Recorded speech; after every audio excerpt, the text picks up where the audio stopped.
Pinaasa mo lang ako. Yung mga pangako mo, lagi na lang napapako. Akala mo hindi masakit? Naalala mo lang ako kapag may kailangan ka.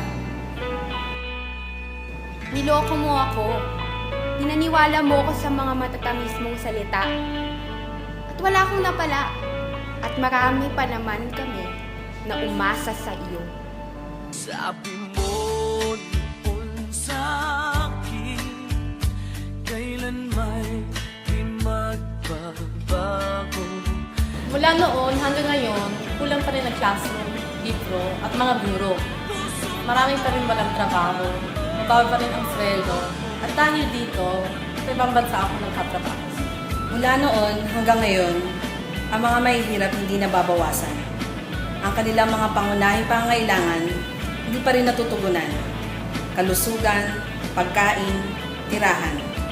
Tanging ang mga trapo ang yumayaman. Paulit-ulit.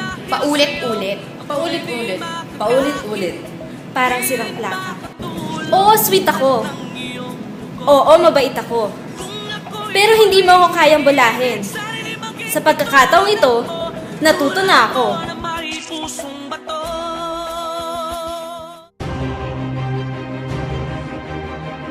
Pananampalataya, pag-asa, pagmamahal sa kapwa. Yan po ang aming alay sa inyo. Konsyensya, delikadesa, pananagutan sa bayan. Yan ang kapatiran. Galing sa pamamahala, tibay ng paninindigan, katapatan sa pamumuno.